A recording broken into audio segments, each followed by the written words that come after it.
6 of these can turn into an ingot like this that can then be cast into a pair of earrings like this. These poppy earrings are made of recycled aluminum.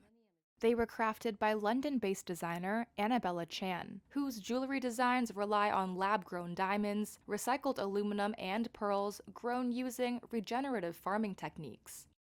Chan says she chose her materials after witnessing what she said were poor working conditions in diamond mines in Sri Lanka. And that for me was a life-changing experience. So seeing the conditions of how people worked and how little they were paid, and yet these are some of the most precious and valuable commodities there are in the world, just didn't make any sense to me. In order to make diamonds, Chan relies on suppliers who use technology to capture carbon dioxide emissions that would otherwise be released into the atmosphere. Diamonds are made of carbon, sapphires are made of corundum, which is an aluminium oxide, rubies are aluminium oxide with chromium. So once you know what things are made of, you can sort of work backwards. So laboratory-grown gemstones are about mimicking the conditions within the earth where gemstones are formed, but in a controlled environment. In November, the young designer won the Game Changer category at the British Luxury Awards. Chan's company does not give sales figures, but says it has seen strong demand since the COVID-19 pandemic.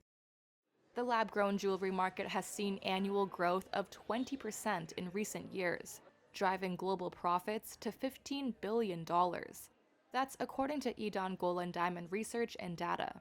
As more producers enter the market, the price of lab-grown diamonds has fallen, and brands are looking to differentiate themselves, especially through designs.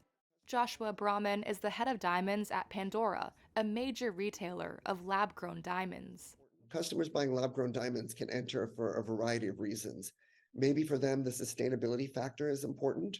Maybe it's the price-value equation, right? In our case, we believe it's both of those things, but also that we offer really an array of proprietary and very interesting, meaningful, emblematic designs. For Chan, it's about creating a fine jewelry brand that's highly crafted, but also sustainable and accessible for a broader customer base. I think working with laboratory-grown diamonds and laboratory-grown color stones for me really brings a glimpse into the future of what fine jewelry looks like, because I think it is about a celebration of science and art together.